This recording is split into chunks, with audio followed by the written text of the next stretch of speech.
What up, everybody? It's your boy Fulan Speaks. I'm back for some more videos. This right here is the beginning of a saga that we're going to be going on where I'm dealing with my man Geralt of Rivia, none other than the Witcher himself.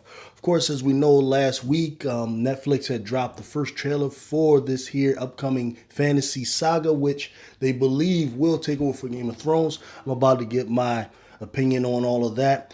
And I'm going to give you a little bit of insight into some of the characters that are going to be on here. This will not be spoilery. I will not do that to people, so I won't go into like each book or each chapter or anything like that, but just give you an idea of what to expect with this coming up. So when the show does drop, which will be sometime between probably October and December, I will be going in on each episode like that, using the books like as kind of like a little bit more information to explain what we're seeing from each character.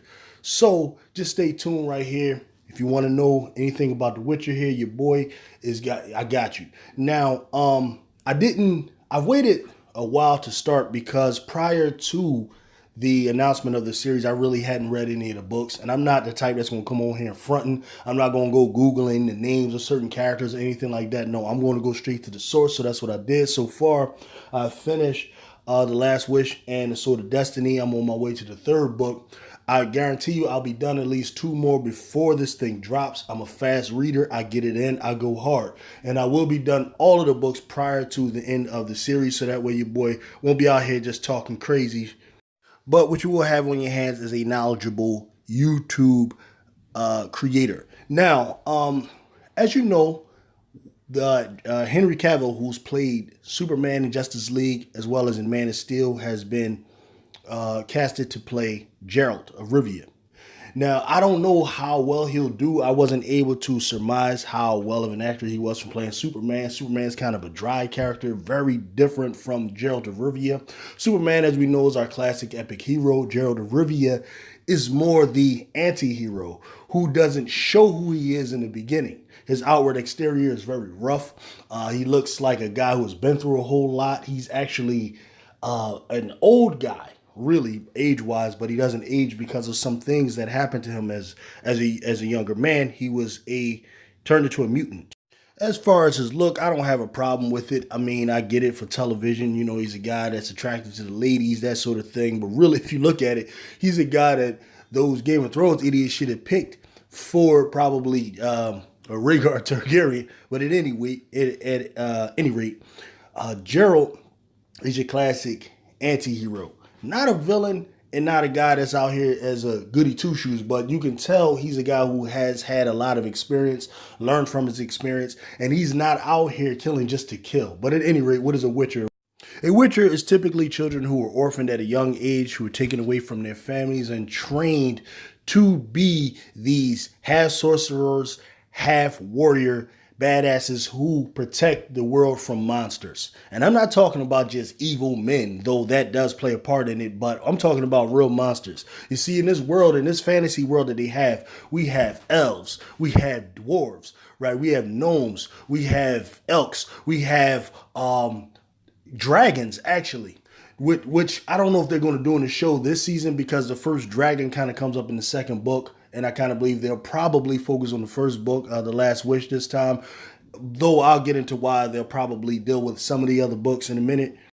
So they have some monsters that you find in regular fantasy series, like Song of Ice and Fire, also like Lord of the Rings and everything. But they have unique monsters to them. They have something called a Kikimora, which he'll deal with. There's something called a Striga, which was a person that was turned into a monster, usually young ladies. They have shapeshifters. They have all kinds of stuff. So for those out there who like action-packed, fighting and all of that types of stuff and magic, which I really like about The Witcher, they really deal in magic. I mean, I'm a person that doesn't play, I'm not into magic at all, but I've read up on it. And when you look at some of the principles of magic, you find a lot of that evident in this here. So the author obviously has read up on some of that type of stuff, everything from voodoo to the pagan magic. So that's what you got. So what happens with with the Witchers is they train in such a way similar to how those the Unsullied are trained. However, they are magicians as well as fighters. But they're similar to the Unsullied in a way where emotions are moved from them. So it's believed that Witchers, don't really have emotions that normal people have. But as you read on in the story, you're not sure that that's necessarily true. Because another part of what you find with Geralt is his relationships. And his relationship is mainly with this particular person here. And that's Yennefer of Venderberg, who is a very powerful sorceress, who is really the first person you'll find. I'm not going to be spoilery here, but there will be a relationship between Geralt and Yennefer. I believe Yennefer is going to be a fan favorite, similar to how Daenerys Targaryen is a fan favorite in the Song of Ice and Fire, because she's a very complicated woman, but and it's very similar to Geralt. They have a lot in common in that both of them were kind of taken from their families and were kind of forced to live this particular life that they live. So that's going to be a very interesting dynamic with that there. And as relates to her, her casting was from an unknown actress who has a background in theater, named Anya Chalotra, who is of Desi descent, but she's raised in Great Britain, so she has that the British background and British. And what I was kind of disappointed to hear was a lot of the backlash about her being selected, which I don't have a problem with it, because when you really read the books from the book standpoint, you'll see she kind of fits much of the description for Yennefer. You don't find anything in the books that says this has to be some white lady, look like she's from Poland or anything like that. No, when you look at the world that's of The Witcher, it's a very, very vast world, similar to how A Song of Ice and Fire is. And she's from a different town. She definitely has like a more of an exotic type of look.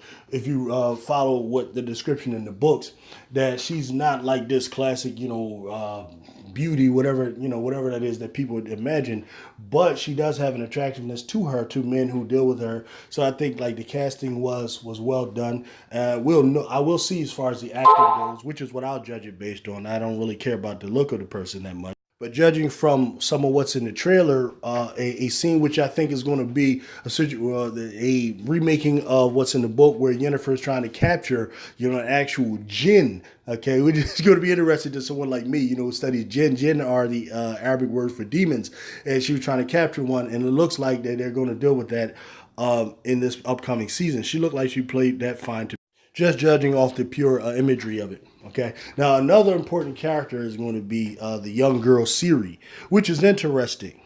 You don't find any mentioning of Ciri in The Last Wish at all. You find her towards the end of the Sword of Destiny, which is the second book.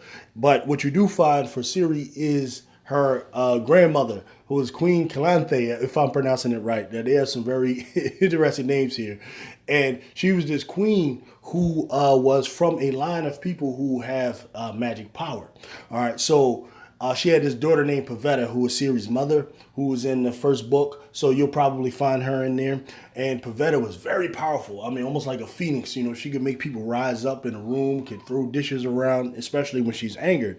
And she had married this man who was considered like a monster, a monstrosity. Well, at any rate, these are Ciri's parents. And Ciri is the granddaughter of a queen, so she's a princess herself. And it's going to be very interesting to see the dynamic. I have not gotten to the point where I read a whole lot of the dynamic between her and Geralt. Now, there's going to be a whole cast of characters. I've looked at the casting. I kind of like the ways a lot of the guys look. They're similar to what I imagined in the books. There's going to be a character named Dandelion, who is a like sidekick to Geralt, who you're going to see a lot. There's going to be a number of people, number of villains of his that you don't see. Anyway, listen, this is just the start of my video here. I didn't want to go on too long, just to let you know, Fulan Speaks is back. He's going to be dealing with going in on The Witcher just as well as I used to go in on Game of Thrones. And I really am of the belief that this could actually surpass Game of Thrones, possibly. Now, one of the things that concern me is I think Netflix is going to stream the whole thing. So that way, we can watch all 8 episodes, from the start. And I don't know if that's really the best thing to get the same impact Game of Thrones get. Because one of the things we used to love about Game of Thrones is the fact that we drop once a week, and then content creators would get a whole week to go in on it, and then the second one would drop. But we'll try to do the best that we can with this, I'm sure. So Like I said, slap a like on this here. Subscribe if you are not subscribed to Fulan Speaks, because we're nowhere near done. We will be bringing to you some of the best content when it comes to the fantasy genre, in particular The Witcher. Like I said, it will be knowledgeable based on the books. I never played the game, though now I'm interested in trying the game, as I'm now attracted to this character, Geralt. Yennefer also being one of my favorite characters here. And as you see in this here trailer, man, Ciri, she's serious. So anyway, man, like I said, man, that's all we got today. So everybody, have a blessed day. Stay positive, and I bet you, we will have something that will replace our Song of Ice and Fire and Thirst. Anyway, until next time, Fulan Speaks, I'm out.